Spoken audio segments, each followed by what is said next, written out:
और खबरों का रुख करेंगे फटाफट अंदाज में।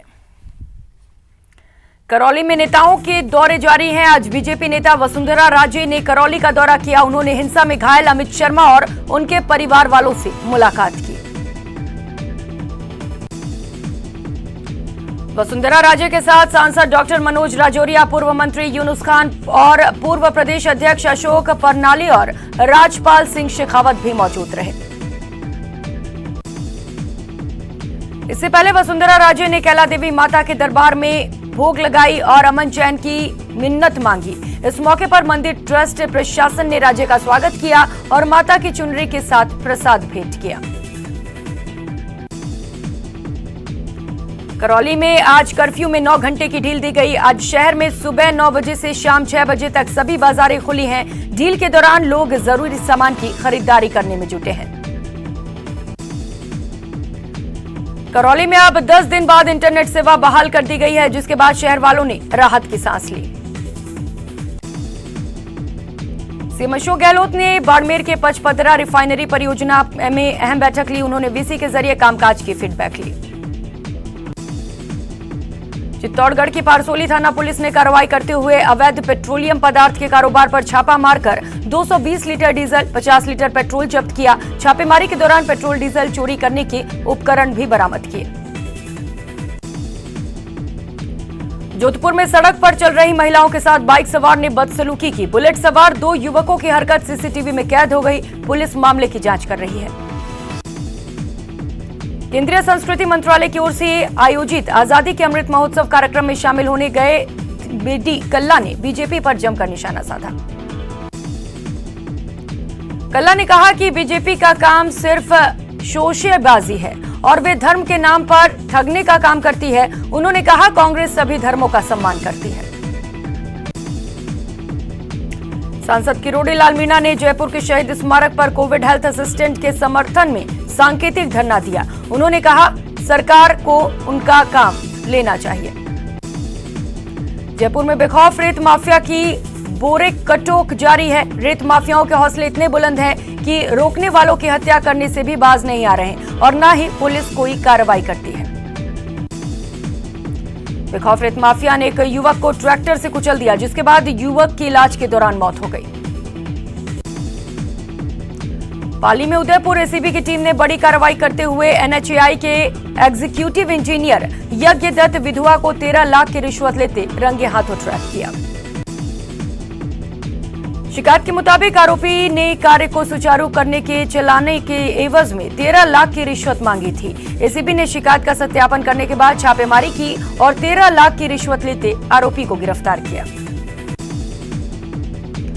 राज्य बाल अधिकार अध्यक्ष संगीता बेनीवाल उदयपुर के दौरे पर है। संगीता बेनीवाल ने आज अपनी टीम के साथ एमबी हॉस्पिटल के बाल चिकित्सालय का दौरा किया। श्रीगंगानगर में कांग्रेस के एक कार्यकर्ता ने एक युवक को दौड़ा कर पीटा। जहां 11 टीके रेलवे फाटक के पास एक कार चालक को अपने ही आगे चल रही कार को टच करना भारी पड़ गया, लेकिन कांग्रेसी नेता सत्ता के नशे में चूर होकर युवक को दौड़ा कर डंडे से पीटता रहा। पूरी घटना का वीडियो अब सोशल मीडिया पर वायरल हो रहा है। वहीं कांग्रेसी के तथाकथित नेता की जमकर किरकिरी भी हो रही है। टोंक में रोडवेज बसों में कंडक्टर और सब्जी का ठेला लगाने वाले के बीच गाड़ी का हॉर्न बजाने को लेकर विवाद शुरू हो गया, लेकिन पल भर में ये विवाद मारपीट में बदल गया। इस मारपीट में बस कंडक्टर घायल हो गया। देखते देखते धारदार हथियार निकल आए। मारपीट में सिर पर चोट लगने से कंडक्टर गंभीर रूप से घायल हो गया। घटना की खबर मिलते ही पुलिस मौके पर पहुंची। चूरू में पिछले दिनों मितासर गांव में कीचड़ में मिली नवजात बच्ची के मामले में खुलासा हो गया है, जिसमें कुंवारी नाबालिग लड़की और उसके चाचा को पुलिस ने पकड़ा है, जिन्हें कल कोर्ट में पेश किया जाएगा। नाबालिग लड़की ने नवजात बच्ची को जन्म देने के तुरंत बाद ही उसे कीचड़ में फेंक दिया था। पुलिस को बच्ची लहूलुहान हालत में कीचड़ में सनी मिली थी। फिलहाल अस्पताल में मासूम का इलाज चल रहा है। धौलपुर में बाइक से आए 3 बदमाशों ने एक युवक को गोली मार दी। घटना मनिया थाना इलाके की है। इस दौरान लग्न टीका में शामिल होने जा रहे दूसरे बाइक से उसके भतीजे विष्णु और निकेश घटनास्थल पर पहुंच गए, जिन्हें देखकर बदमाश उसे घायल अवस्था में छोड़कर भाग गए। प्रतापगढ़ में एक महिला का शव पेड़ पर फंदे से लटका मिला। सूचना पर पुलिस मौके पर पहुंची और तफ्तीश शुरू कर दी। कोटा के कोन्हाड़ी थाना इलाके में एक युवक ने गले में फंदा लगाकर खुदकुशी कर ली। मृतक युवक के पास एक सुसाइड नोट भी मिला है, जिसमें उसने अपनी मौत का जिम्मेदार स्वयं को ठहराया है। राजसमंद में कांस्टेबल के साथ धोखाधड़ी करने के आरोप में पुलिस ने 2 लोगों को गिरफ्तार किया है। क्रेडिट कार्ड लिमिट बढ़ाने के नाम पर कांस्टेबल से ऑनलाइन ठगी करके 76,760 रुपए निकाले थे। कोटा के भीमगंज मंडी थाना इलाके में फोन पर बात कर रहे एक 30 वर्षीय युवक पर कुछ बदमाशों ने चाकू से हमला कर दिया। घायल युवक को उपचार के लिए एमबीएस अस्पताल में भर्ती कराया गया। जोधपुर मुख्य पीठ की कोर्ट से मारवाड़ के प्रसिद्ध भजन गायक छोटू सिंह रावणा को एयरपोर्ट थाने में दर्ज प्रकरण में अंतरिम राहत मिली है। खंडपीठ ने उनके खिलाफ दर्ज एफआईआर में गिरफ्तारी पर रोक लगा दी। युवती की शिकायत पर बाड़मेर के प्रसिद्ध भजन गायक के खिलाफ बलात्कार और शादी करने का झांसा देकर यौन शोषण करने का मामला दर्ज किया गया था। लंबित जांच में पूर्व आरोप निरीक्षक को जांच सौंपी गई थी। आरोप है कि युवती के नाबालिग होने के दौरान वर्ष 2019 में भजन गायक ने बलात्कार किया था। चोरों के हौसले इतने बुलंद है कि यहां आए दिन चोरी की वारदात सामने आती रहती है। ताजा मामला जोधपुर के न्यू पावर हाउस रोड क्षेत्र का है, जहां चोरों ने दुकानों के ताले तोड़कर हजारों पर हाथ साफ कर दिए। दिवा गुर्जर हत्याकांड में पुलिस मामले की तफ्तीश में जुटी है। मामले में पुलिस ने 7 और आरोपियों को गिरफ्तार कर लिया है। दूसरा मास्टरमाइंड सावरा भी गिरफ्तार हो चुका है। मामले में अब तक 16 आरोपियों की गिरफ्तारी हुई है। जोधपुर पुलिस कमिश्नरेट के लूनी थाना पुलिस ने एनडीपीएस मामले में 1 साल से फरार आरोपी को गिरफ्तार करने में सफलता हासिल की। बैंक कर्मियों के साथ साथ उनके परिवार के लोगों ने भी बढ़ चढ़कर भागीदारी निभाई। ग्लोबल रिलीफ सोसाइटी और पीएनबी परिवार की ओर से आयोजित रक्तदान शिविर कार्यक्रम में बैंक के खाताधारकों को भी विशेष रूप से आमंत्रित किया गया था। पंजाब नेशनल बैंक आज अपना 12वां स्थापना दिवस मना रहा है। इस मौके पर जोधपुर में पंजाब नेशनल बैंक के आवासीय परिसर में रक्तदान शिविर का आयोजन किया गया। श्रीगंगानगर में पिछले कुछ दिनों से सूर्यदेव आग उगल रहे हैं। यही वजह है कि पिछले 2 दिनों से प्रदेश में सबसे गर्म श्रीगंगानगर जिला रहा। पिछले 2 दिनों में अधिकतम तापमान 45 के पार रहा। श्रीगंगानगर वासियों को भीषण गर्मी का सामना करना पड़ रहा है। जिले में दोपहर के समय लू चल रही है, जो लोगों को झुलसा रही है। वहीं दोपहर के समय श्रीगंगानगर के बाजार और सड़कें सुनसान नजर आ रहे हैं। सरकारी स्कूलों की सेहत सुधारने के सरकार लगातार प्रयास कर रही है। बावजूद इसके कुछ शिक्षक ऐसे हैं जो अपनी मानसिकता बदलने को तैयार नहीं। मामला चित्तौड़गढ़ के राजकीय उच्च प्राथमिक विद्यालय गोपाल नगर का है। इस विद्यालय में ऐसी तस्वीरें सामने आई हैं। स्कूल में चपरासी की जगह छात्राओं से झाड़ू लगवाई जा रही है और ये तस्वीर तब सामने आई जब स्कूल के बच्चों की 16 अप्रैल से वार्षिक परीक्षाएं शुरू होने वाली हैं और विद्यालयों में परीक्षाएं आयोजित होनी हैं। स्कूल में पढ़ने वाले बच्चों से काम नहीं करवाने के निर्देश हैं। जैसलमेर में शुद्ध के लिए युद्ध अभियान के तहत शहर के बीच स्थित ग्रामीण बस स्टैंड में फूड इंस्पेक्टर ने निरीक्षण कर फूड सैंपल लिए। फूड इंस्पेक्टर वेद प्रकाश पूर्विया ने 2 अलग-अलग दुकानों से सैंपल लिए हैं। इस दौरान साबूदाना और चने की दाल के सैंपल लिए गए, इन्हें सील किया गया। दोनों दुकानों से सैंपल लेकर उनको सील किए गए तथा सैंपल की जांच के लिए उनको जोधपुर लैब भिजवाया गया। बांसवाड़ा के सर्किट हाउस से सटे जंगल में बढ़ रहे पैंथर कुनबे में इंसानों के प्रति अच्छे व्यवहार को देखते हुए वन विभाग पैंथर सेंचुरी बनाने के मूड में है। श्यामपुरा वन क्षेत्र को सेंचुरी बनाने के लिए आवश्यक प्रस्ताव तैयार हो रहे हैं। प्रतापगढ़ में अब लोगों के बेहतर इलाज के लिए बाहर जाने की जरूरत नहीं पड़ेगी, क्योंकि अब जिला चिकित्सालय में ही मॉडल क्रिटिकल केयर यूनिट खोला जाएगा। इस यूनिट में अत्याधुनिक मेडिकल उपकरण, भवन और प्रशिक्षित स्टाफ रखा जाएगा। ये यूनिट प्रदेश की ऐसी पहली यूनिट होगी जो कि जिला चिकित्सालय में स्थापित की जाएगी। ये यूनिट 23 करोड़ रुपए की लागत से तैयार होगा।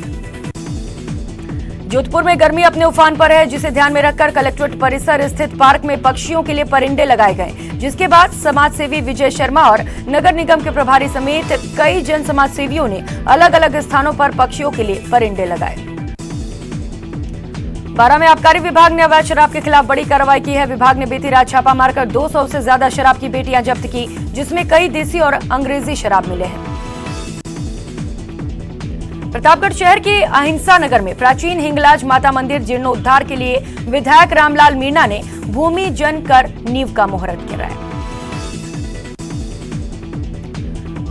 बूंदी के दौरे पर आए खेल राज्य मंत्री अशोक चांदना ने नैनवा पंचायत समिति सभागार में नैनवा नगर पालिका क्षेत्र और उपखंड के ग्रामीणों की समस्याओं को सुनकर मौके पर समाधान किया। कोविड के 2 साल बाद मक्का मदीना के सफर पर जाने की इस साल हज के लिए कुल आवेदन में से राजस्थान से 2883 आवेदन गए हैं। प्रदेश में किसान भाइयों ने व्यावसायिक स्थल के तौर पर मिर्ची की फसल की पैदावार कर रखी है, लेकिन मौसम परिवर्तन के चलते मिर्ची की फसल में कीट और अन्य तरह के रोगों का प्रकोप हो गया। राजसमंद चिकित्सा और स्वास्थ्य विभाग द्वारा दिनांक 18 से 23 अप्रैल तक जिले के 7 ब्लॉक में 1 दिवसीय स्वास्थ्य मेले का आयोजन किया जाएगा।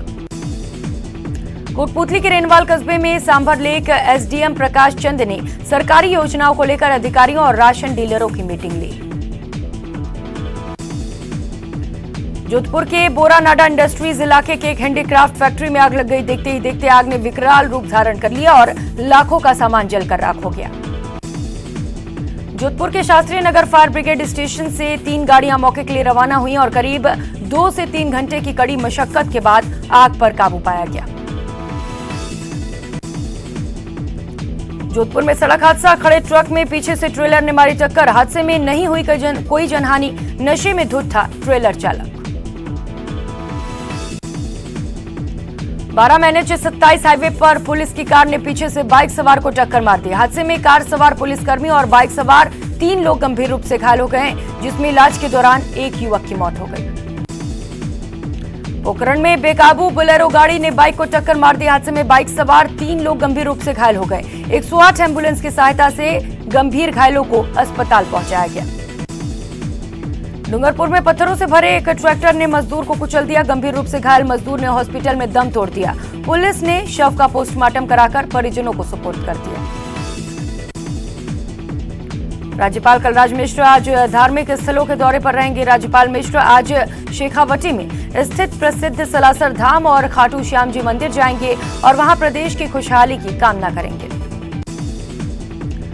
जोधपुर में एक मां ने अपने बच्चों की कस्टडी पाने के लिए हाईकोर्ट से गुहार लगाई, जिसके बाद कोर्ट ने एसडीएम को दोनों बच्चों को कोर्ट में पेश करने के निर्देश दिए और कलेक्टर को इस मामले की जांच करने के भी आदेश दिए।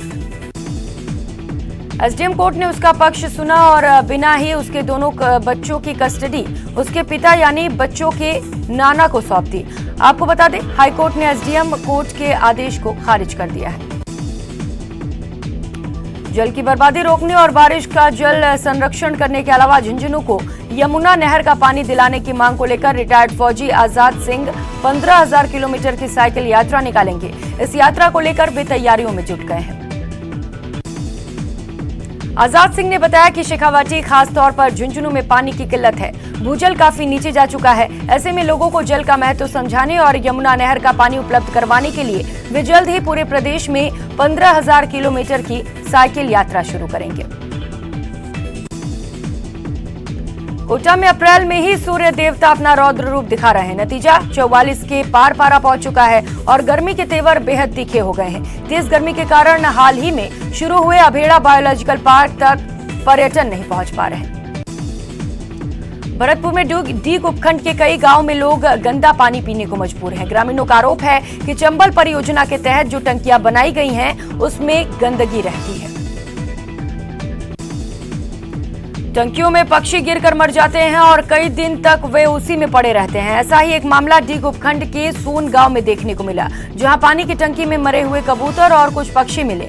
उनके गिरने से पीएसपी के पाइप की सप्लाई भी बंद हो गई थी। सभी विधानमंडल